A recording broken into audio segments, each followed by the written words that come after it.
This is the Chris Berry Show. Expert information on elder law, retirement, and estate planning. Information that you can understand. Here's your host, Chris Berry. Welcome to the Chris Berry Show. My name is Chris Berry, certified elder law attorney with the elder care firm and holistic financial planner. Today, I wanted to introduce you a little bit to myself, as well as introduce you to what we do at the elder care firm and how we help people navigate the second half of life. So, as I mentioned, I am a certified elder law attorney, and I've been a certified elder law attorney serving Michigan families for the past 13 years. As an estate planning and elder law attorney, we help clients navigate the second half of life, helping them avoid probate, avoid unnecessary taxes, and also protect against the devastating cost of long-term care. We have offices throughout Southeast Michigan in Brighton, Novi, Livonia, and Bloomfield Hills, and I've been doing this for about 13 years. In this show, we're going to talk about the legal, the financial, the tax planning strategies that are available to make sure that you can plan and protect for that second half of life. So I got into law. I didn't initially grow up wanting to be a lawyer, but I did my undergrad and I went to Grand Valley State, where I started learning about finance and psychology as a minor. And as I was going through Grand Valley, one of the things that really clicked for me as I was going through the finance classes was I had a business law class that I fell in love with business law, and I knocked that class out of the park. And I just found it so interesting, and so I decided to maybe try my hat at law school. I didn't grow up knowing any attorneys, but with that business law class, I just wanted to try law. And so I ended up going to Michigan State University College of Law, which was my only choice that I wanted to go, the only place that I applied. And my father, he actually got his PhD from U of M, so going to MSU was kind of my way of rebelling. And now with my two kids, chances are they're going to probably want to go to Ohio State and Notre Dame just to spite us all. But I had a great time at Michigan State University College of Law, and I had a corporate concentration there. And I spent one summer at the Wayne County Prosecutor's Office where I figured out that I didn't want to be a trial lawyer. That really wasn't for me. I like more one-on-one conversations. And so coming out of law school, that's where I got a corporate concentration because I knew I wanted to do something more transactional, really where I wanted to be able to help families. And so that's where, coming out of law school, I identified estate planning as the practice that I wanted to participate in, because it's one of the few areas of law where you're just sitting there, you're helping good families plan and protect and preserve what's important to them. And also with estate planning, one of the cool things is that you have an amazing quality of life where if I want to take time off to visit or to see my daughter in a dance recital, or actually this week I'm taking time off to attend my son who he's in the highly capable class at his elementary school, and they're putting together a project. So I'm able to take time off to go and watch him do that versus having to run it by a opposing counsel or a judge or ask a judge for permission. So estate planning really is one of the few areas of law where you're just sitting down and you're helping good people plan and protect what's important to them. And so as an estate planning attorney, one of the things we do is we help people with the wills and trusts and powers of attorney and reviewing their financial assets. And one of the great things about being able to do this is that when you sit down, you really become friends and family. We like to think of our clients at the elder care firm as our family. And where once they're inside the doors and in our office, they're really able to open up, and we learn about what's important to them. What are their values? What are the things that they want to protect and plan for and make sure that everything is okay for them. And so with this area of law of estate planning, it's just really rewarding, where a lot of times we joke around that we're paid by hugs, that when we help a good family plan and protect everything, that they give us a hug and they appreciate the work that we do. And that's one of the reasons that we do this type of law. And so estate planning, also we do what's called elder law. And so if estate planning is planning for what happens if you pass away, elder law is planning for what happens if you don't pass away and you continue to age and you face all the issues that go along with aging. So that might be things like long-term care costs. And how I got into elder law is that with estate planning, if it's planning for what happens if you pass away, and elder law is planning for what happens if you don't, when I started off with my estate planning practice, I had a lot of clients that were calling me not because mom or dad passed away, but they were calling me because mom or dad just went into a nursing home, or they fell and broke their hip and they're in the hospital and they're going to be discharged to a nursing home. And they were wondering, what is the next step? What can I do? Because if they stay in that nursing home, the average cost of nursing home care is about $8,000 to $12,000 per month. And it was very stressful for them. And so as an elder law attorney, one of the things that we do is we help them navigate this long-term care journey, where maybe they start off needing home care, and then maybe it transitions into assisted living, and then maybe nursing home care. And so what are the things that we can do to try to protect against that devastating cost of long-term care? So with estate planning, if it's planning for what happens if you pass away, elder law is planning to protect those resources for the second half of life so that we can bring in things like veterans benefits, or bring in Medicaid, or trigger those long-term care insurance policies to make sure that we have the best quality of life possible. And so with that, we kind of think of it like a bridge, where at the beginning of the bridge, that's where typically most people sit down with their financial planner and they talk about retirement planning. And then at the end of the bridge, think of that as estate planning, planning for what happens to your stuff or where your stuff goes when you pass away. But really, no one was doing a great job talking about what happens in between. And that's where elder law fits in. And so we have this whole continuum of life from the beginning of retirement to the time that we pass away, and over that whole aging process. And so that's where, as an elder law attorney, we're not just planning for what happens if you pass away, but we want to make sure that you have the best quality of life possible as you go through retirement and your second half of life. And so to do that, we use certain tools as part of our estate planning process. There are certain documents that get created. So we're setting up things like trusts and wills and financial powers of attorney. And then we're reviewing financial plans, or putting together financial plans to make sure that the money lasts as long as you do. And also, because of all these legal and financial structures, the other thing we need to take into account is taxes, and making sure that we're not paying more to the government than we need to. So it really is a holistic approach to planning for this second half of life. And it's a rewarding area of practice where, again, we're just helping good families plan and protect what's important to them. And so as part of that process, we offer workshops to our clients or potential clients where we meet we offer them about once a week. So as this process, one of the things we do is we use these tools in terms of estate planning. And so some of the tools are things like trusts and wills and financial powers of attorney and medical powers of attorney and personal care plans and final expense trusts. But understand these things are just tools, and what's important is that these tools are used to meet your goals. And so that's why, as part of our process, when a client comes into our office, typically they attend one of our workshops that we have about once a week. So they're educated on our world, on the tools we use, on the things that we need to protect ourselves from, and the things that we know we want to avoid, like probate. Because we're all about education. And that's one of the reasons that we actually started the Chris Berry Show, is because we want to make sure that this education isn't just limited to the people that can make it to one of our workshops or become clients, but we want to make sure that this information is available to everyone. And that's why one of the reasons, in addition to this radio show, I also wrote a book called The Caregiver's Legal Guide to Planning for a Loved One with Chronic Illness that you can get on Amazon.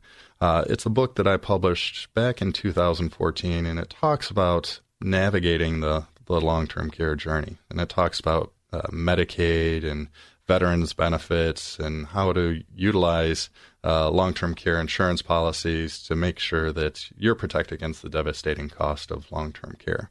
But again, this radio show, we're going to be doing it weekly, and it's all about providing education so that you learn how best to plan for the second half of life. So one of those things that almost everyone wants to avoid is avoiding probate. And probate in Michigan is a court process. It's time-consuming, and it's generally the starting point when it comes to someone thinking about their estate plan. Because if I were to ask you, where do you want your stuff to go? Most people don't want to leave it to the state of Michigan. Most people don't want things to go through court. And so the question is, how can we avoid that? And the answer is by avoiding probate. So probate in Michigan, it's time-consuming, it's costly. By statute, it takes about 5 months for any assets to go through probate, and that's a minimum. A lot of times it takes over a year, especially when real estate is involved. And so we know that we want to avoid that long process. And also, it's costly. The average assets that get eaten up in probate are about 3 to 5%. So if you think about it, if you have a $100,000 house and 3 to 5% of those assets are getting eaten up in probate costs, that could be a $3,000 or $5,000 bill that the family is left with. So most people know that they want to avoid that probate process upon death. But a lot of people are unaware that you might have probate while you're alive as well. So what happens if you were to get a knock on your head and you haven't done a financial power of attorney or a medical power of attorney? Then your family is going to have to go through living probate, where they're going to have to get a guardianship for you or conservatorship. And so there's ways to avoid the probate process while alive or if you were to pass away. And that's through utilizing some of these estate planning tools, things like a financial power of attorney and a medical power of attorney and a personal care plan. Those are things that can avoid that probate while you're alive. And then what about probate upon death? How do you avoid that? Well, the answer is you have to understand how estate administration works. Because when someone passes away, there's only 4 ways assets get out of your name when you pass away. And the first way is through joint ownership. And joint ownership is great for a married couple, but I wouldn't recommend joint ownership for anyone else because you're opening yourself up to all the potential liabilities of those people that you've just named on that account. Second would be beneficiary designations. So you might have a life insurance policy or IRA and you named a beneficiary. Well, it goes out right to them and it avoids probate. The downside of that, though, is that what if they're financially immature? Like I have 2 children. My son, Ryan, he's age 7 right now, about to turn 8. And my daughter, Madison, she's 5. And so if they were to receive my estate through life insurance or IRA directly to them, they'd probably spend all that money on Legos, which I think would be pretty fun, but probably not the best use of that money. Now, what happens when they turn 18? Legally, they're an adult. Well, I'm young enough to remember what I was doing in 18 to 25, and while I was in college, if I were to inherit $5,000, $50,000, or $500,000, I probably would have been the coolest kid on campus, but that might have been my only year on campus. So we need to protect against the financial immaturity. So that's why beneficiary designations don't always make sense. And then the third way is through trusts. And there's lots of different trusts out there. And there's trusts that avoid probate and control the distribution. We call those revocable living trusts. And then there's trusts that avoid probate, control the distribution, but also build in asset protection. And we call these castle trusts or asset protection trusts.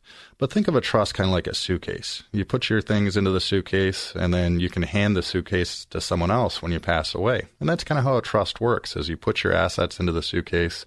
You can be in control while you're alive, and then if you were to pass away, you pass that suitcase on to the successor or trustee who can then administer it for the beneficiaries.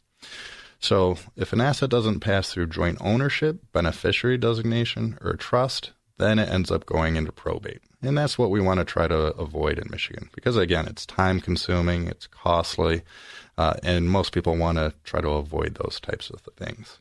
And so that's generally the starting point when someone starts thinking about estate planning. And that's really what we started off doing, is just putting together plans to avoid probate. But then what started happening is that people weren't passing away, they were continuing to age and face all the issues that go along with aging. So that's why we had to expand our services and our offerings beyond just basic estate planning.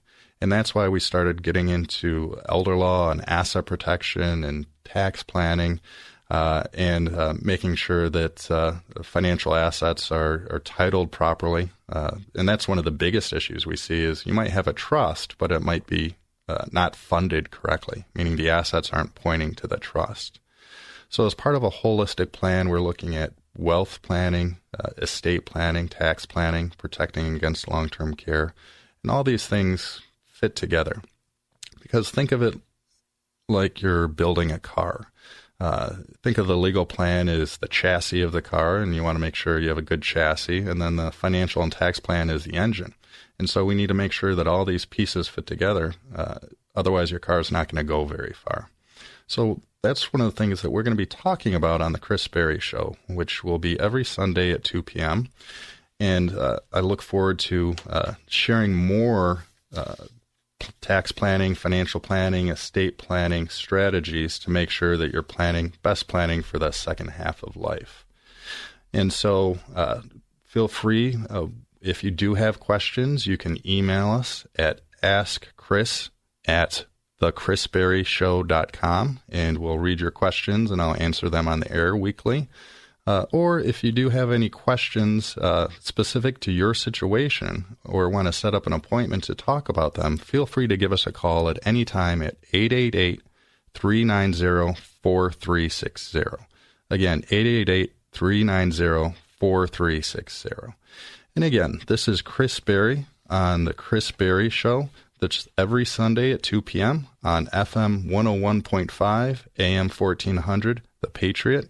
And join us after this short break. The cost of care for an elderly loved one or a loved one with a chronic illness is shockingly expensive. If you are dealing with the unbelievable cost of care, make sure you get all the benefits you're entitled to. Here's certified elder law attorney Chris Berry from the Elder Care Firm in Brighton. Most of my clients are really concerned about long-term care costs. They don't know where to turn, and what we can do is put together legal strategies to protect your resources and also bring in additional resources to help pay that cost of care. One of the things that they often say is that I wish I knew about this years prior. And unfortunately, the information's out there, but there's just so few certified elder law attorneys. As the only certified elder law attorney in Livingston County, it's my job to make sure that our seniors, our loved ones, our veterans have the best quality of care possible and the best quality of life possible. Protect your hard-earned assets from probate, long-term care costs, and the IRS. The Elder Care Firm will get you the governmental benefits you deserve, including veterans benefits and Medicaid. Visit theeldercarefirm.com and schedule a free 15-minute phone consultation. That's theeldercarefirm.com. Welcome back to the Chris Berry Show. This is Chris Berry, where you can listen to us talk about legal, financial, and tax planning every Sunday at 2 p.m. on FM 101.5, AM 1400, The Patriot. And now what I wanted to share were just some stories of how all of these things kind of fit together and what the difference between probate and elder law and the things that we can do to plan and protect and preserve to ensure that we have the best quality of life possible. So obviously as a lawyer, I'm going to change the client names, attorney-client privilege and all of that. And first I want to introduce you to some clients of mine a number of years back, and their name was Bill and Judy.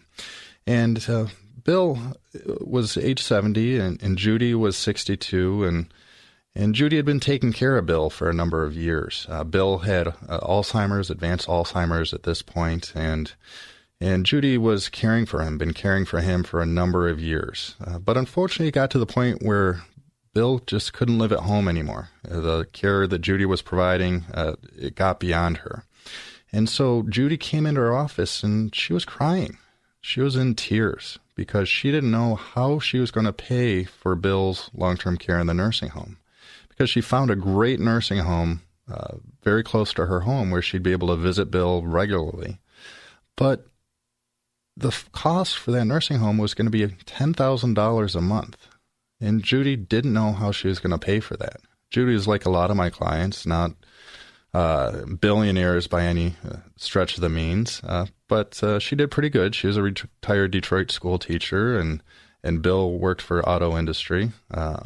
He was an engineer, and they had 2 children, and they had one child in New York now, put them both through college. Another child was in California. So the whole burden fell on Judy for Bill's care. And they had a house, and they had some retirement accounts. But at $10,000 a month, Judy knew that she couldn't pay for Bill's care for the rest of his life because his body was still relatively healthy. It's just that with the Alzheimer's, his mind was starting to go and really progressed. And so she was in our office, and she didn't know how to pay for that care. And the second part of it was Judy didn't know how she was going to pay for the rest of her life. What was she going to do to ensure that she had the best quality of life possible? Because if she's paying $10,000 a month for Bill, what's going to happen when she runs out of money? And so in that situation, we were able to use a governmental program called Medicaid to help pay that cost of care. And so with Medicaid, the way it works is there's an asset test for Medicaid, where a single individual can only have $2,000 worth of countable assets. A married couple, they're going to make you cut your assets in half. At most, you can have roughly $120,000. And Medicaid also looks back to see if you've moved any money around or gifted any money away over the past 5 years. And if you have, they're going to penalize you. And so Judy and Bill, they had a basic revocable trust estate plan, but it didn't include any type of asset protection. So they sat down with an estate planning attorney and they talked about where their stuff was going to go when they pass away. But unfortunately, they weren't passing away. They were needing long-term care. And so they hadn't done any type of protective pre-planning. They hadn't set up an asset protection trust. And now that Bill was in a nursing home, they couldn't just give the money away to family or friends. So they were struggling with what to do. And so in that situation for Judy, we were able to set up some Medicaid crisis planning where we were able to actually divert all of the assets from Bill and Judy's name to Judy's name so that Bill could receive the quality of care and the type of care that he needed in a nursing home provided by Medicaid, and then Judy would have this pot of resources available to pay for additional services to improve Bill's quality of life, because when you are on Medicaid, you're only allowed to keep $60 a month of your income when you're in a nursing home. And so that's enough to pay for a haircut, but what about your other services, right? And so in this situation, we were able to protect those assets so that Judy could use the resources to pay for additional services for Bill. And then the second part of it was Judy was only 62. She was very vibrant and healthy, and she had a long life ahead of her. And so we wanted to make sure that this money was available for Judy's quality of life as well. And so we were able to do that through Medicaid crisis planning. And back when we did this, we were able to use a special tool. It's called a sole benefit trust, And you might be writing that down, but I want you, if you were writing that down, to scratch that off. Because unfortunately, with this area of law, it's constantly changing. And so prior to 2004, we could use a sole benefit trust as a tool to get assets from Bill and Judy's name just to Judy by moving those assets into a sole benefit trust. But unfortunately, in 2014, the state of Michigan made a change. And it wasn't even a change in law because Medicaid is a joint state and federal program.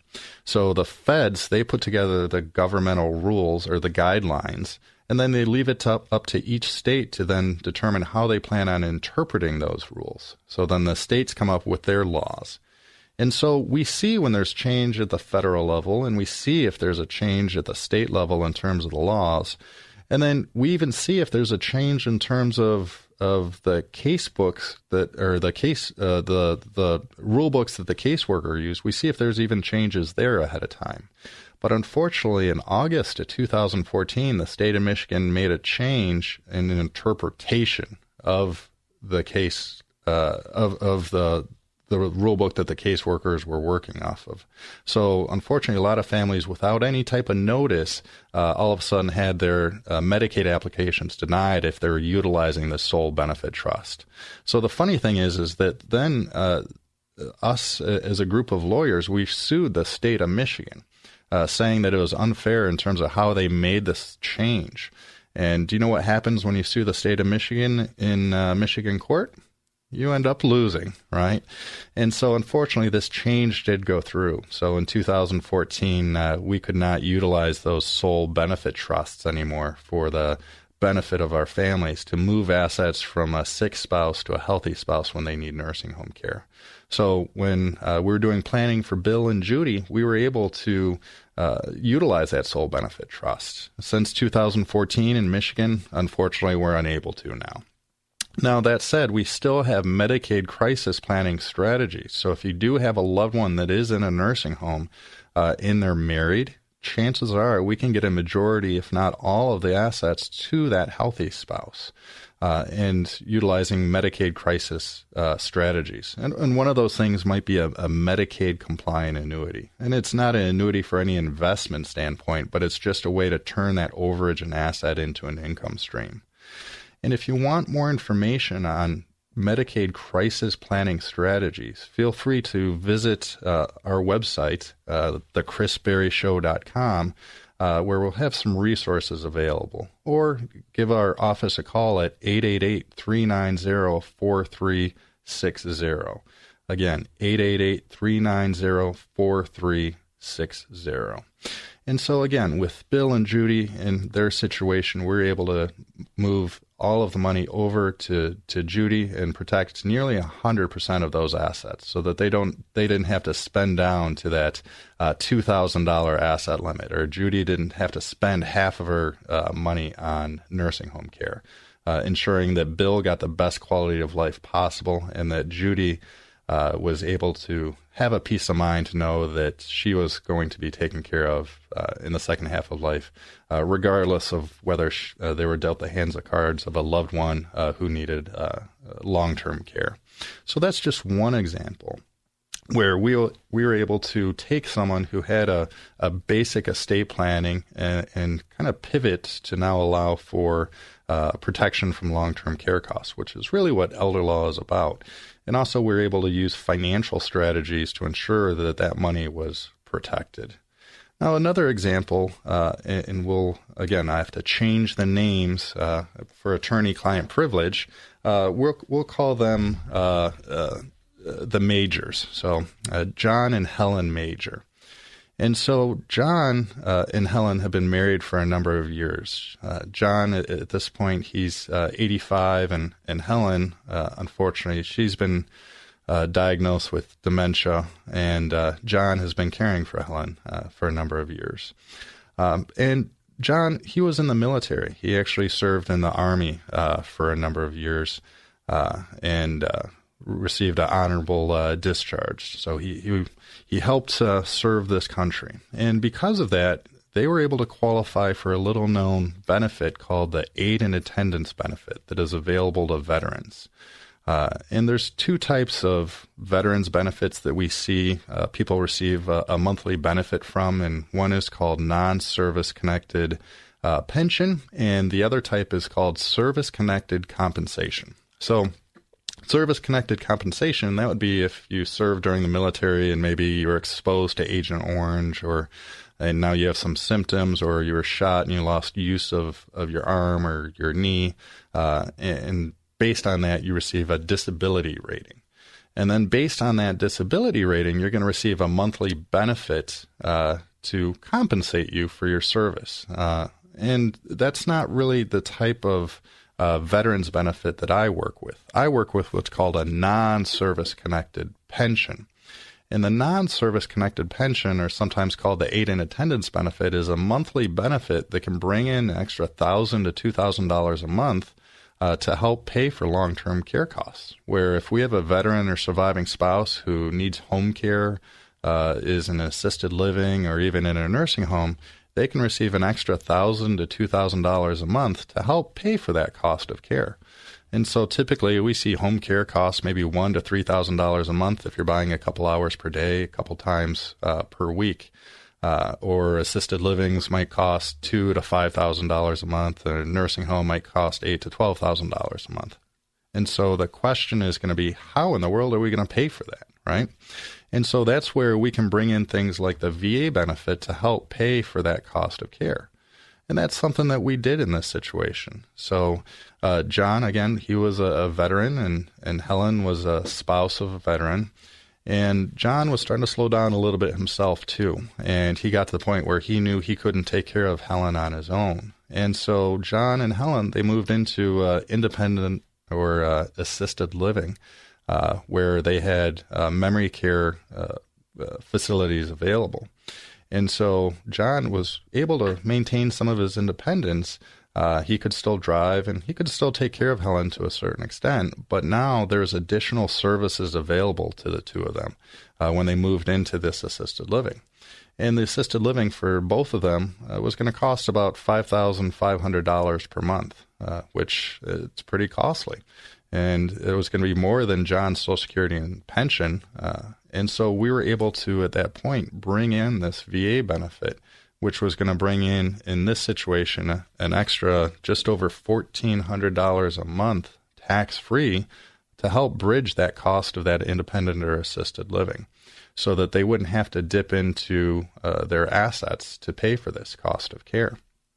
And so for that VA benefit, there's really 5 requirements necessary to qualify for the non-service-connected pension or the aid in attendance. And those 5 requirements are: first, 90 days active duty; second, 1 day during a period of conflict, such as World War II, Vietnam, Korea; third, cannot be dishonorably discharged. And so typically what we do is we look to the discharge papers or DD-214 or separation papers for that information. And then if we're dealing with a surviving spouse, then we're going to also need a marriage license as well as a death certificate. And that surviving spouse cannot remarry someone who's not a veteran, and that surviving spouse doesn't qualify as a surviving spouse if they were divorced. So those are the first 3 requirements: 90 days active duty, 1 day during a period of conflict, cannot be dishonorably discharged. And then the 4th and 5th requirement is we need to have more long-term care costs going out than we have income coming in from Social Security and pension, and that's the income test. And then the 5th requirement is an asset test, where we need to have more, or where we need to have less than roughly $30,000 accountable assets. If we have more, then we're able to set up a Veterans Asset Protection Trust and move those assets into the trust. And that's what we did for John and Helen. We were able to move these assets into an asset protection trust so that we could qualify for that veterans benefit, that aid and attendance benefit. So they were able to receive that quality of care without dipping into their assets. And that's just another example of how elder law fits in with estate planning and planning for the second half of life. Again, this is Chris Berry with The Chris Berry Show every Sunday at 2 p.m. on FM 101.5, AM 1400, The Patriot.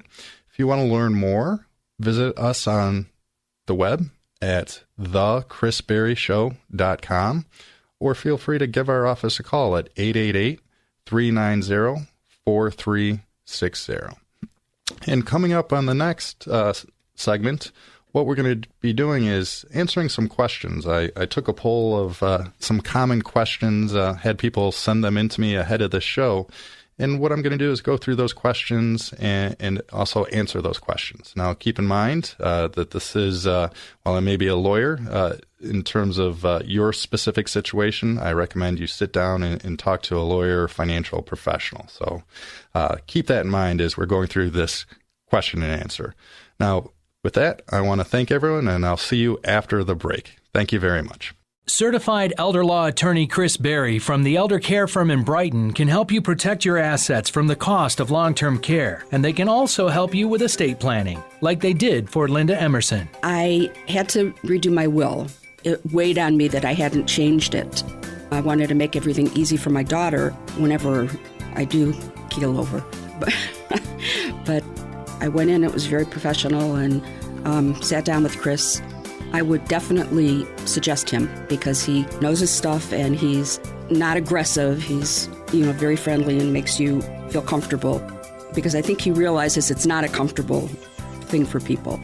It was just an easy process. I came out of it and I told my daughter, "It's all yours, kiddo." Hello, I'm attorney Chris Berry. The Elder Care Firm is here to help you and your family find solutions. Call us today. Visit theeldercarefirm.com today or call 810-214-3800. 810-214-3800. Welcome back to the Chris Berry Show. This is Chris Berry, where weekly we talk about legal, financial, and tax planning concepts to plan for the second half of life. If you have any questions that you want to submit, send an email to askchris@thechrisberryshow.com. Again, askchris@thechrisberryshow.com. Or feel free to call our office at 888-390-4360. And for this segment, what I want to do is just read some of the questions that people sent in already. And so the first one is from Alex. And Alex asks, I have 10 rental properties in my name. Why would I want to change them into an LLC? So it sounds like Alex probably did some research online or was talking to friends or maybe even professionals. And so he's asking about LLCs and why he would want to put them into his rental properties into an LLC. And there's a couple of reasons why this would make sense. And this is something that we typically advise for our clients, is that any second pieces of property or rental property should probably be titled in something other than your name, whether it's an asset protection trust or a LLC. And so the first reason we want to do this is just from a business standpoint of it looks more like a business. And so from a tax planning standpoint, you can now write off some business expenses. And that part's always nice. Second reason, and this is probably the main reason, is from an asset protection standpoint. Because we think of rental properties or second pieces of properties or even practicing as a business or even my practice as an attorney, it's in a LLC. But these are hot assets where because of this rental property or these 10 rental properties that Alex has, what can happen is that with this, if something were to happen like a slip and fall, he might get sued. And so if it's in a LLC, and the LLC stands for Limited Liability Company, if it's in a LLC, then it's going to be protected. The property would not be protected, but Alex personally would be protected if there was a slip and fall on that property and it was inside of a LLC, which again stands for a Limited Liability Company. Heck, even in the name, it tells you that it's trying to limit the liability that you have. So Alex for sure should probably have at least one LLC. Now, let's take this one step further.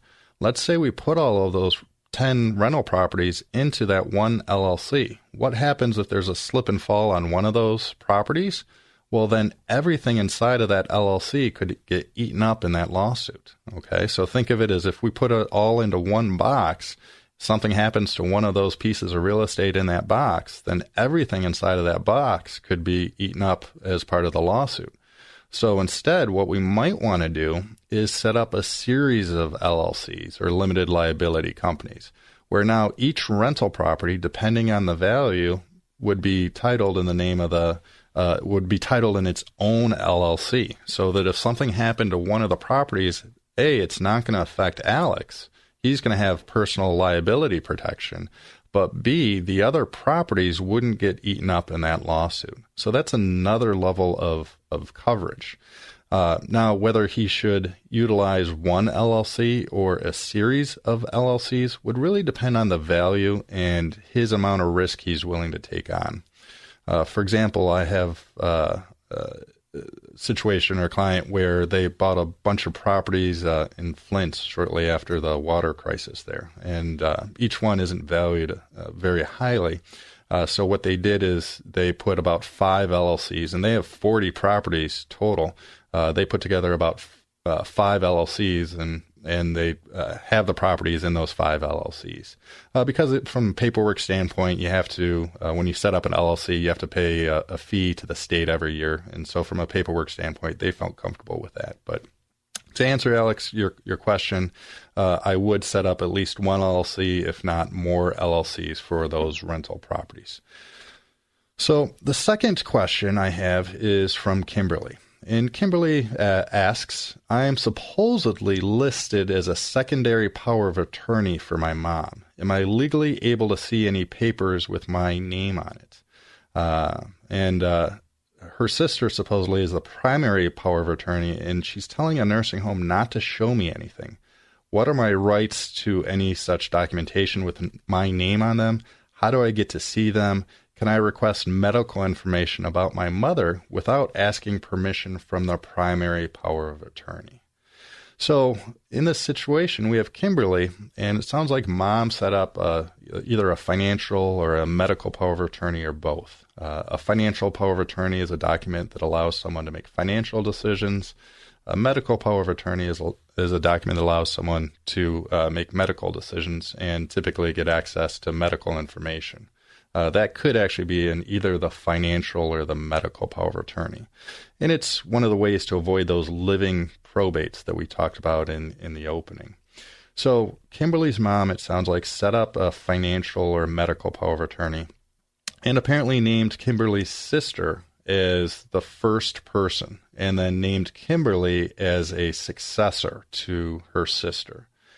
So what that means is that Kimberly isn't serving right away. First, her sister is serving as power of attorney. And that means that the sister is the one that can talk to the nursing home or get access to financial information.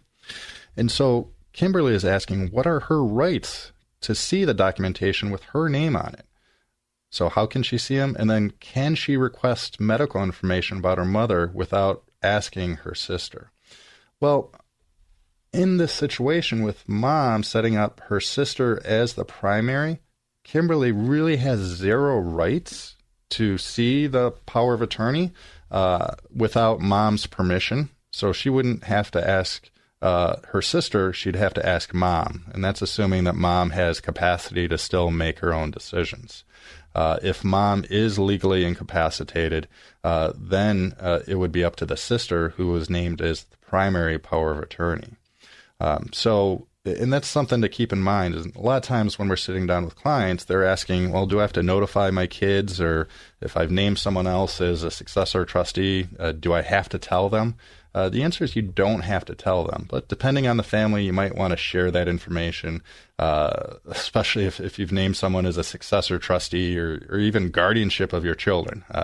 And guardianship of your children would be, if I passed away, who's going to take care of my kids? Well, you might want to have a conversation with the person that you've appointed guardian if something were to happen to you. Otherwise, there's going to be children showing up on their doorstep. But in Kimberly's situation, with this power of attorney, mom does not have to tell Kimberly that she's named or show those documents until she becomes incapacitated and is ready to serve. And unfortunately for Kimberly, her sister is the primary or first person named on that power of attorney.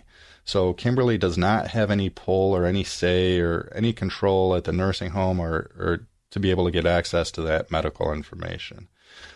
So it sounds like mom set up Kimberly's sister primary and Kimberly is a backup. Well, Kimberly doesn't have the ability to act or the right to see those documents until something happens to the sister, or mom could change those documents to name them jointly. But if mom doesn't have capacity, then she probably can't do that at this point. So what could Kimberly do in this situation? Well, if she can get mom to adjust those documents, then that's one option. Another option is that she could go to court and she could petition the court for guardianship or to be able to be a decision maker in mom's situation. But we try to stay out of court as much as possible, but that is kind of the last resort. And we call that the nuclear option when you have to go to court. So unfortunately, in this situation, it sounds like Kimberly would have to go to court if she wanted to get access to the medical information, if the sister is not willing to share it, or if mom is not willing to change that power of attorney document. Now, let's talk about Ray's question. So Ray asked, how can I gain access of my father's bank account? He passed away and his name is the only one on the account. Need to pay bills and funeral costs. what can Ray do in this situation? So it sounds like Ray's father may have had an estate plan, but maybe not. But for sure, he didn't plan for what happens with this account. And I'm not sure how much is in the account or what type of account it is, checking or savings account. But unfortunately, this is a common situation. So a loved one, Ray's father, just passed away. And it sounds like Ray's father was the only one on the account. And so what happens with that account? Well, a lot of times people think, and in this situation, Ray's father might have had a financial power of attorney, and maybe Ray was able to pay the bills while Dad was alive. But when someone passes away, that financial power of attorney, that authority ends. And so now we get into estate administration. And this is something we talked about a little bit, is there's 4 ways assets can get out of your name when you pass away. And so with Ray's father, we look at those 4 ways. We first look at joint ownership. Okay, was the bank account joint? And judging by Ray's question, it sounds like it was only in Ray's father's name, so it was not joint. The second was there a beneficiary named on that account? And it sounds like in this situation, there was no beneficiary named. Now that's an important point, and something to think about is that if you do have a checking account or a savings account, you can always name transfer on death or payable on death on that account. So it's different than joint ownership. So if we were to name payable on death or transfer on death in this situation, then the account would remain in Dad's name while Ray is alive. And then when Ray's father passes away, then the account would come to Ray through that beneficiary designation. Then the third way that an asset can get out of someone's name is through a trust. And it sounds like Ray's father did not have a trust, so we can't rely on that. So now what's left? Well, if an asset doesn't pass through joint ownership, it doesn't pass through beneficiary designation, it doesn't pass through trust, then it ends up going into probate. And so unfortunately, this is what it sounds like needs to happen in this situation, is that Ray needs to open up a probate in the county of his father's death and have this go through the probate process. And this can really be a pain for a lot of families. First of all, because we have to go through this probate process, but like Ray said in his question, he needs to pay bills and funeral costs. So where's that money going to come from? And unfortunately, in this situation, it sounds like Ray is going to have to pay those out of pocket because Dad didn't have his planning put together correctly. And so now Ray is stuck holding the bills to pay for Dad's final expenses. And this is one of the reasons why that as part of any comprehensive estate plan, one of the things we want to include is a final expense trust, which is a way to prepay any of these funeral or burial costs ahead of time so that you're not leaving your children stuck holding the bag. So getting back to Ray, how can he get access to Father's bank account? He has to go through probate. And there's really 3 versions of probate. And I think it's important to understand the 3 versions. So the first would be a contested probate, where someone is contesting a will or a trust or contesting guardianship. And that's not applicable here in Ray's situation. Okay, it sounds like there's no one's going to fight what Ray's doing. The second would be, and that's typically a formal probate where you go in front of a judge. Second form of probate, which is more typical, is an informal probate, where you don't have to go through in front of a judge, but you have to open up an informal probate at the probate court in your county. And typically you're going to be working with a probate register where you just have to fill out the right forms. That said, it's still a 5-month process at the minimum and can typically take over a year. It can be costly where you have filing fees and publication fees and inventory fees and sometimes attorney fees. And so most people want to try to avoid that. Now, maybe Ray has to go the informal probate route, or he might have, depending on the size of Ray's father's account, it might be a simple affidavit procedure where Ray has to go to the probate court, fill out one form, and then as he's filling out that form, it can be wrapped up within a day. But he still has to pay the probate costs. So unfortunately, Ray, it sounds like you might have to go through the probate process. On the bright side, it might be that simple probate procedure that can be wrapped up in a day. So I hope those answers were helpful with regards to those questions, and we plan on doing this every week, answering your questions on the Chris Berry Show. So if you do have any questions that you want answers to, feel free to email us at askchris@thechrisberryshow.com. Again, askchris@thechrisberryshow.com. And then if you do want to attend one of our weekly workshops that we have at one of our offices, feel free to visit us online at thechrisberryshow.com, where you'll see a list of our upcoming workshops. And then if you do have a question, feel free to give us a call at 888-390-4360. And again, visit us at thechrisberryshow.com. That's thechrisberryshow.com. thechrisberryshow.com. And so I welcome you to listen in next week. Join us on Sundays, or join us Sundays at 2 p.m. on FM 101.5 and AM 1400, The Patriot. And then also, you can download our podcast, so you can listen to us on iTunes as well. But join us every Sunday at 2 p.m. on FM 101.5, AM 1400, The Patriot. And I just want to thank you for listening to us this week as we discuss legal, financial, and tax planning tips. This has been Chris Berry with The Chris Berry Show. Thank you very much. Have a great week, and see you next week. Learn more about Chris Berry and the Elder Care Firm by visiting online at MichiganEstatePlanning.com. That's MichiganEstatePlanning.com. You can also call Chris Berry at 888-390-4360. 888-390-4360.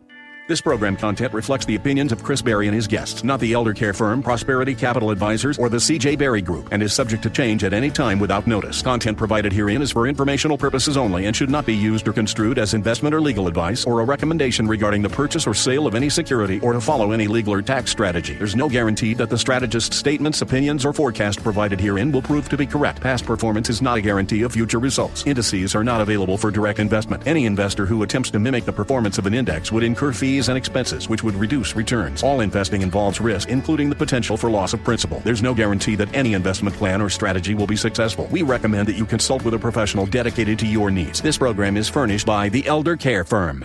If you or a loved one is facing long-term care costs, make sure you talk with certified elder law attorney Chris Berry from the Elder Care Firm, like Jennifer did from Howell. This past summer, my mom had to transition into a nursing home. So we contacted Chris to help get things in order.